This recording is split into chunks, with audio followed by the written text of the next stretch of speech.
The Galactic Academy's exobiology hall hummed with the confidence of youth who'd never faced real danger. Commander Idris Cole watched from her desk as Quellen, a Vexary whose iridescent scales shimmered with self-assurance, gestured dismissively at the holographic display floating above the lecture floor. "The planetary hazard classification system is propaganda," Quellen announced, his tail flicking with practice to superiority. Class 9 designations were recruitment tools during the expansion wars.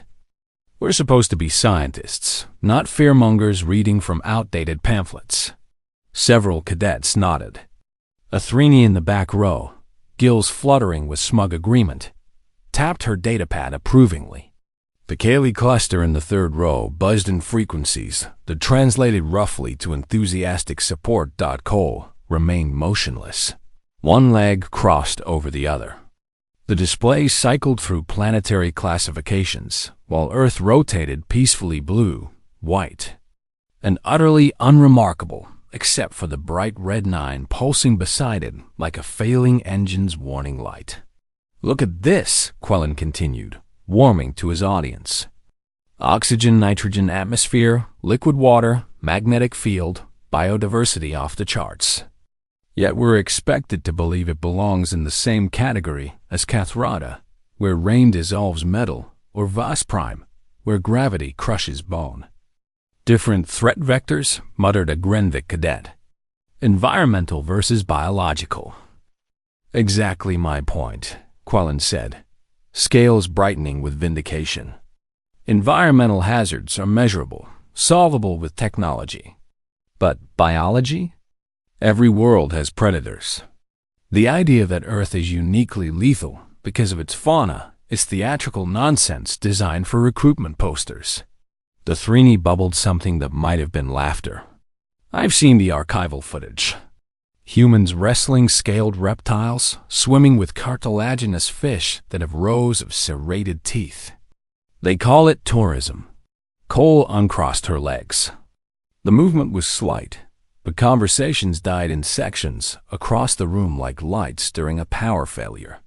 "How many of you," she asked quietly, "have actually visited a Class 9 world?" Silence, not thoughtful silence. The kind that happened when people suddenly realized they'd been operating on assumptions they'd never verified. Quellen's tail stopped mid-flick. "That's not yes or no question," Cole interrupted. "Have you been to one?" "No, but anyone else?" More silence. Cadets studied their datapads as if answers might be hiding there. Cole leaned back, fingers drumming once against her armrest. "The PHCS isn't about which planets are hardest to spell or most dramatically hostile to infrastructure. Those are engineering problems. You solve them with better ships, better suits, better algorithms." She paused, letting that settle. "Class 9 designations are reserved for worlds where the danger isn't the environment. It's everything living in that environment. Specifically, worlds where life has spent millions of years competing to see who survives another day." Quellen's scales dimmed slightly, but he rallied. "With respect, Commander, every ecosystem has competition. Predator-prey dynamics, resource scarcity, natural selection. These aren't unique to Earth." "You're right," Cole said, standing slowly. "They're not." Quellen brightened again, mistaking agreement for concession. "What's unique," Cole continued, walking toward the display, "is when a planet has so many things trying to kill each other that the species at the top isn't there because it's strongest, fastest, or most venomous." Her hands hung loose at her sides. Her jacket, standard Academy gray with faded Expeditionary Corps insignia, hung slightly wrong on her left side, the fabric not quite flush against her shoulder. It's there because it refused to die when everything else said it should. Her right hand moved to the jacket zipper, pulled it down in one smooth motion, and let the fabric drop onto the nearest chair. The left arm of her undershirt was cut away entirely, modified for the biomechanical prosthetic that began just above where her elbow should have been. Carbon fiber struts, synthetic muscle fibers. Neural interface nodes disappeared into scar tissue that looked like someone had tried to sculpt flesh from melted wax and given up halfway through. The 3D made a sound like water being sucked down a drain. "You want to talk about propaganda?" Cole asked, her voice conversational. "Let's talk about data instead." 37 cadets inhaled simultaneously, creating a sound like wind through a canyon. Cole flexed the prosthetic fingers, servos whispering. "Australia," she said, approaching the display. "Continent on Earth's southern hemisphere. My parents took my brother and me there when I was 14. Educational trip. My father called it building character, which should have been the first warning sign."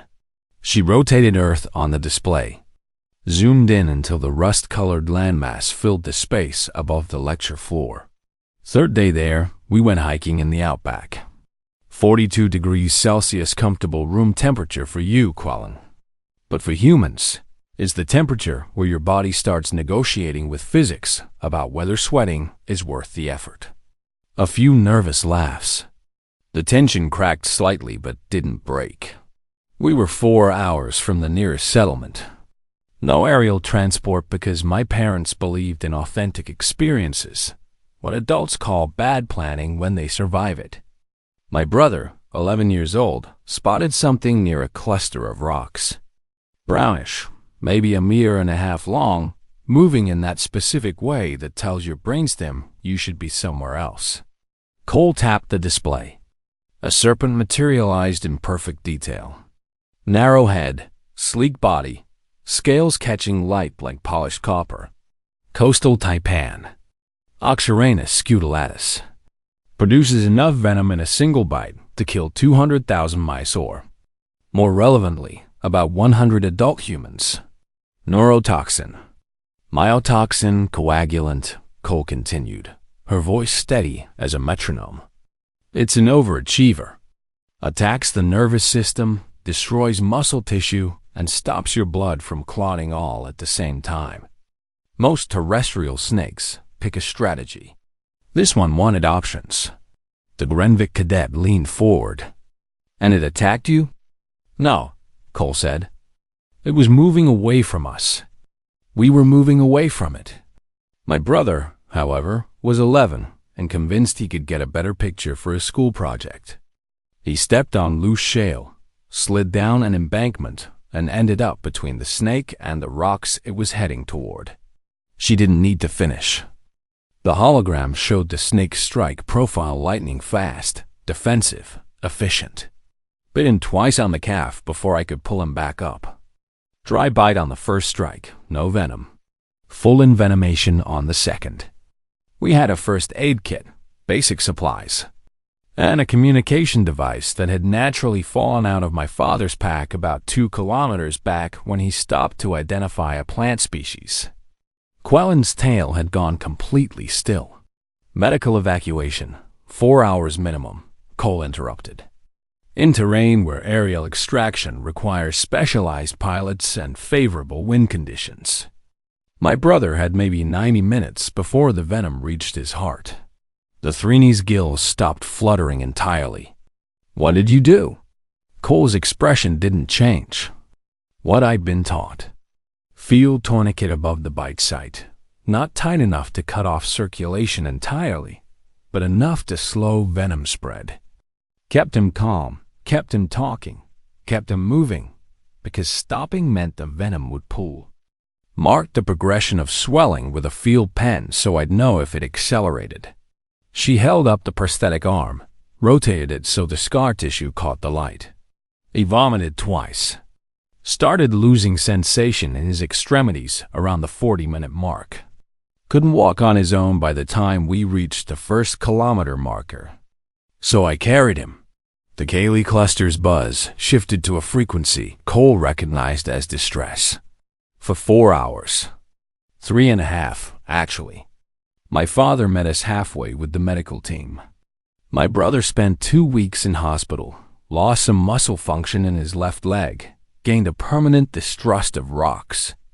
Made a full recovery otherwise. She closed the hologram with a gesture. The snake vanished. "The arm," Quellen said quietly.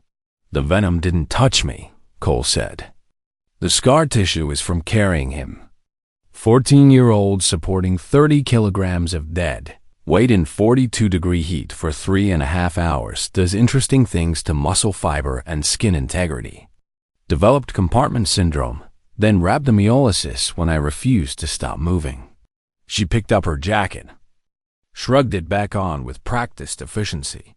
By the time we reached medical aid, the tissue damage was extensive enough that they had two options: attempt reconstruction with a 10% success rate, or remove everything below the shoulder and fit me with something that wouldn't fail when I needed it. The motion was unself-conscious, entirely natural. I chose option 2, better reliability. The lecture hall had achieved the kind of silence that happened when oxygen suddenly seemed like a limited resource. "Commander," the Thrini said, voice barely above a whisper. "That was recreation?" Cole smiled. It wasn't a pleasant expression. That was a hiking trip rated moderate difficulty, recommended for families with children over 10. The trail was marked, mapped, and maintained by a tourism board that processes approximately 40,000 visitors annually. She returned to her desk, picked up her datapad, and pulled up the next slide. Earth has approximately 876 species classified as medically significant to humans. That means capable of causing injury or death through venom, bacteria, physical trauma, or parasitic infection. The coastal taipan ranks 14th. She paused, letting that sink in. We haven't even discussed the ocean yet. Quellen's scales had lost all their shimmer. The ocean? Different lecture, Cole said. Different nightmare.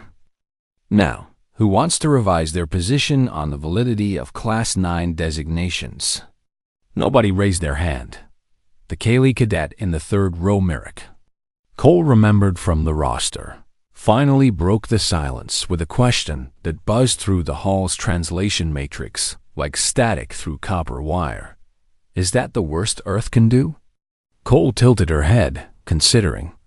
Around the lecture hall, datapads glowed with search queries the cadets thought they were being subtle about. She caught fragments.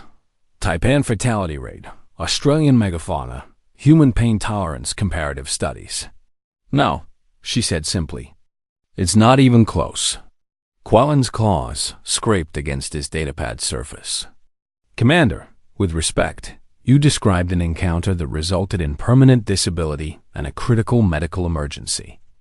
What could possibly be worse? Cole pulled up her personal files, projected a list onto the display. Text only, no images. The room didn't need images. That same year, age 14, calendar year spanning 12 months. I also encountered, in no particular order, 3 saltwater crocodiles, which grow up to 6 meters and bite with force that would crack your skull like an eggshell, Quellen.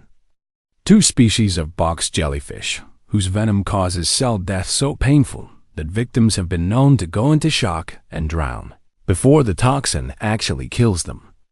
1 blue-ringed octopus, smaller than my fist, carrying enough tetrodotoxin to paralyze 26 adult humans.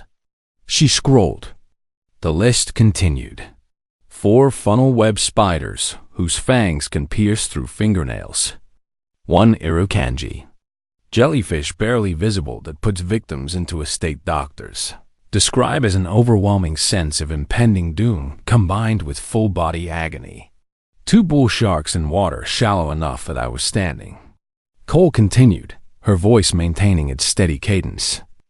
1 cassowary, a flightless bird that stands nearly 2 meters tall, has claws like daggers, and kills with the enthusiasm of something that knows it's descended from creatures that used to eat our ancestors. And 1 encounter with a stonefish, which I stepped on, which is venomous, and which hurt badly enough that I briefly considered asking my father if he'd brought anything sharper than the first aid scissors. The Thrini had pushed her chair back from her desk. Her gills flapped in short, rapid pulses. That's 1 year? 1 trip, Cole corrected. 3 weeks. The Queensland coast and surrounding areas. Approximately 15,000 square kilometers, which represents about 0.2% of Earth's total landmass. She closed the list, pulled up a map instead, thought Earth rotated slowly, and as it did, red markers began appearing across its surface like an infection spreading through tissue. Every red marker represents a species capable of killing an adult human through envenomation, disease transmission, physical attack, or parasitic infiltration. I'm excluding microorganisms because that would crash the display and we'd be here until next semester. The map turned red. Not spotted. Not clustered. Red dot the oceans bled crimson.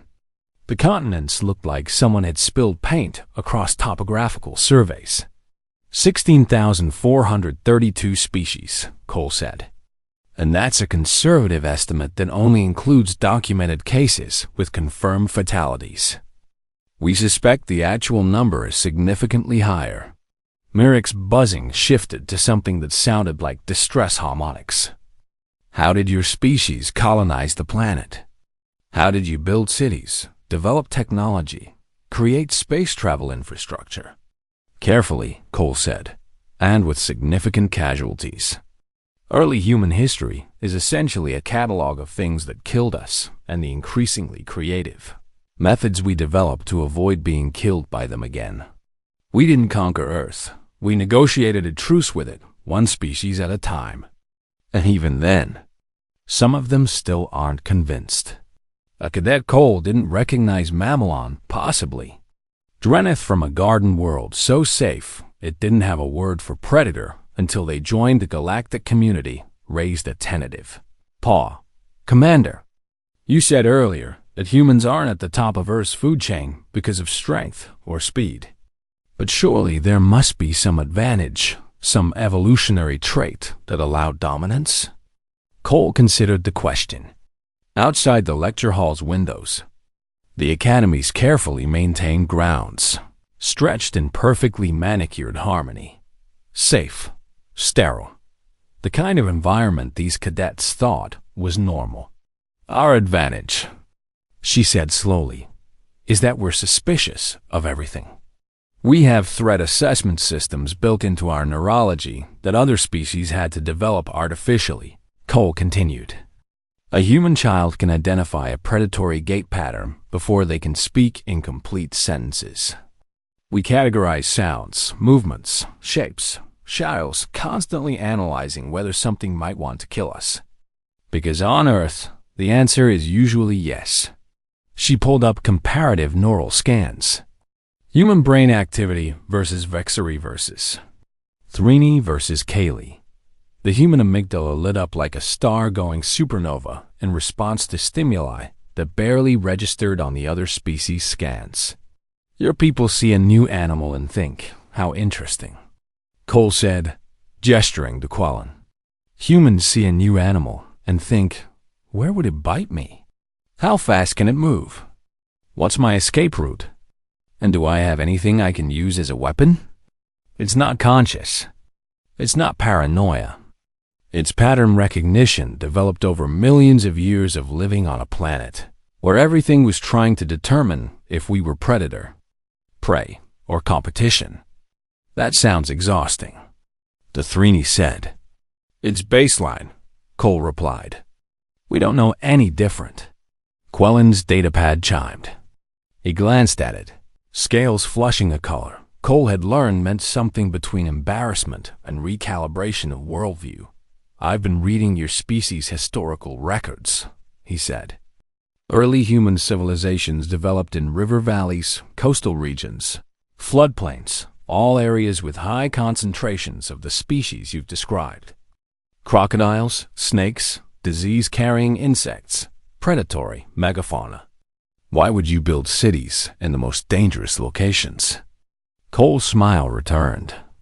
Still not pleasant, because those were the places with resources worth dying for. Fresh water, fertile soil, trade routes. Humans learned early that survival meant accepting calculated risks.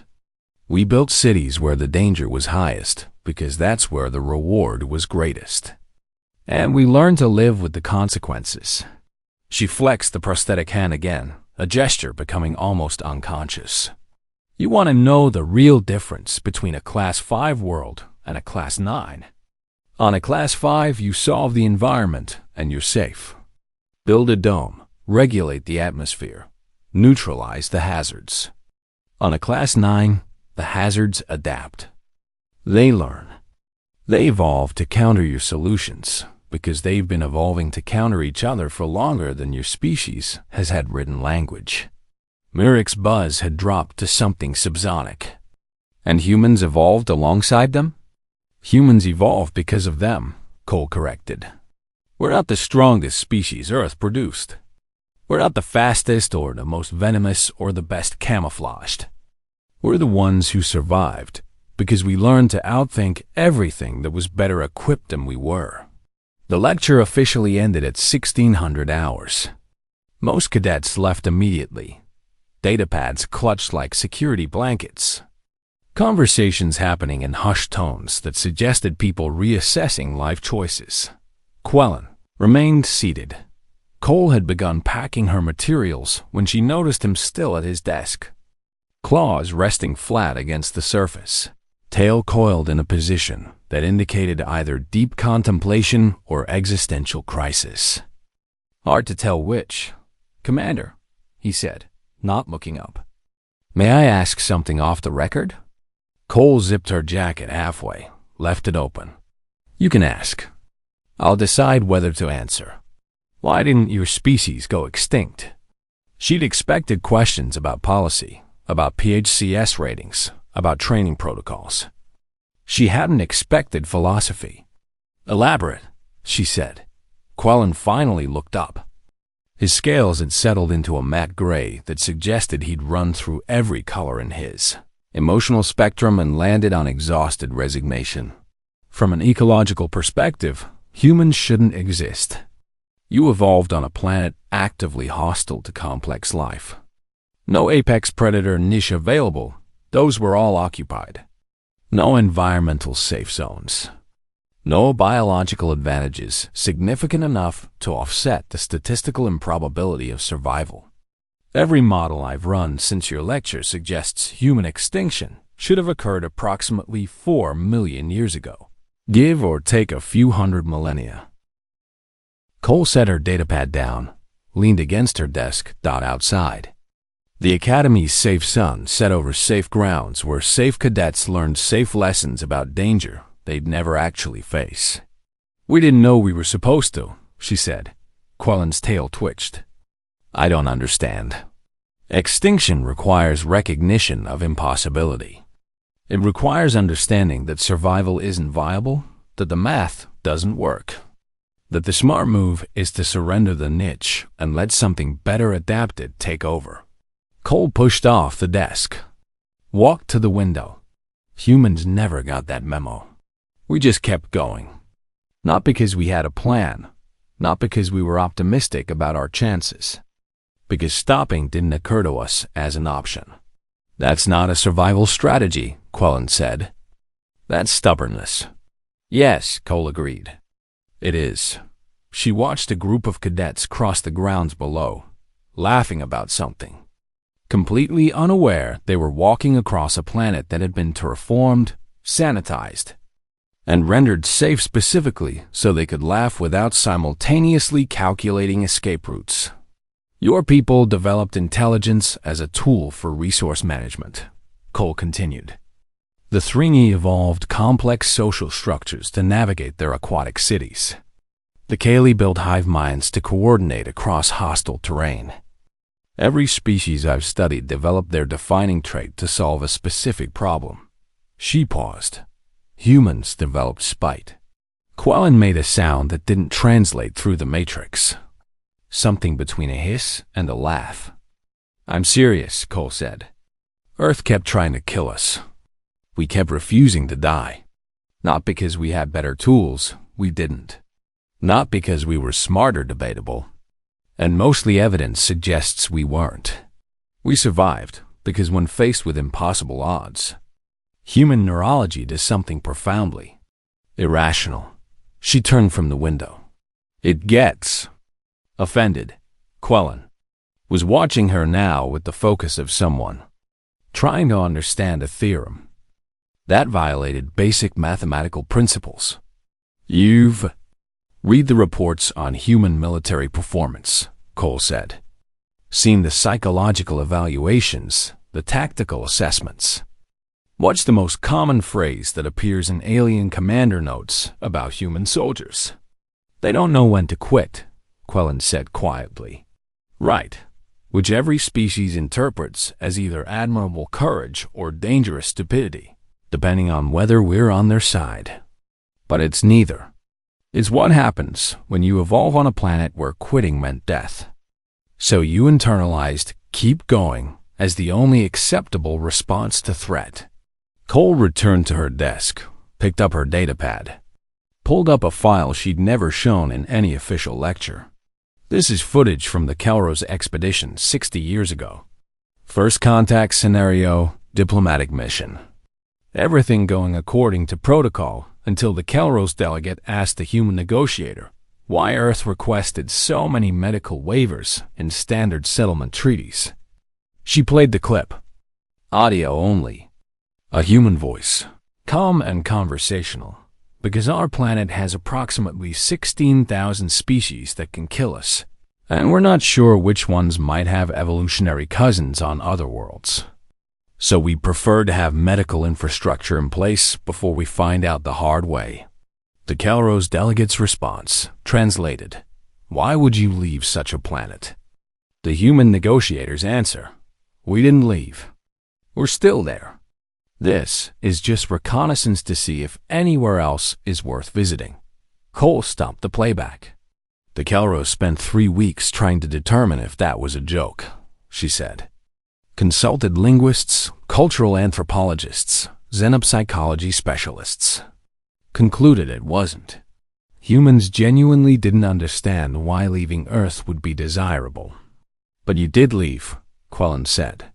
You colonized hundreds of worlds, joined the galactic community, integrated into broader civilization. We expanded, Cole corrected.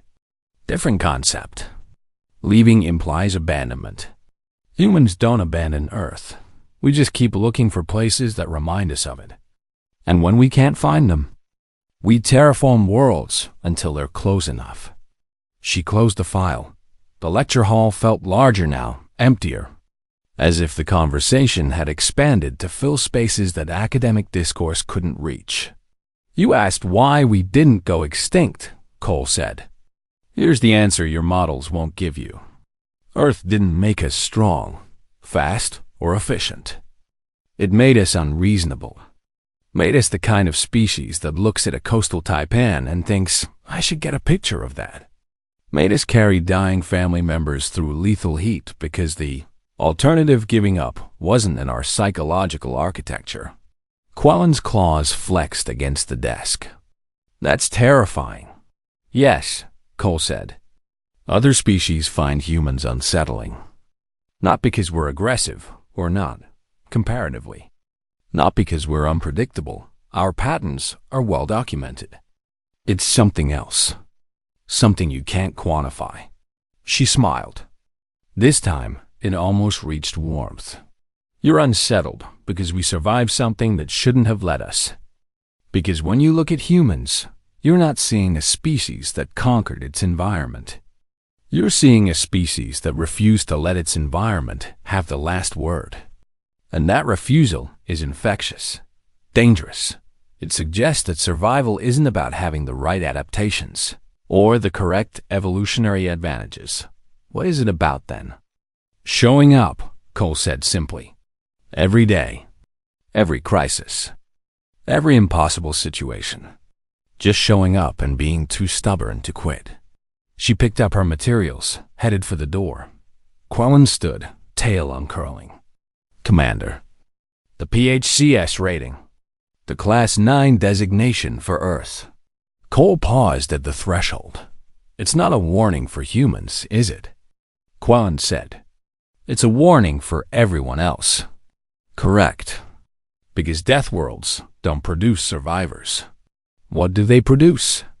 Cole adjusted her prosthetic, felt the servos respond reliable, efficient, better than the organic version that had failed when she'd needed it most. Things that refuse to die, she said. And that's significantly more dangerous.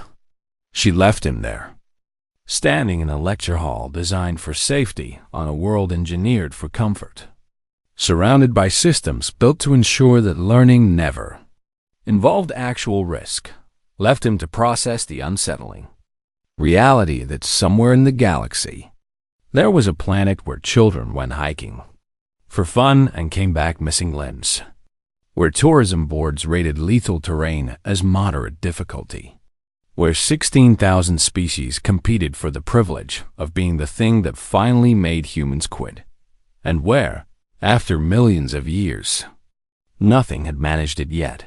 The corridor outside was temperature-controlled, well-lit, and completely devoid of anything that might want to kill her.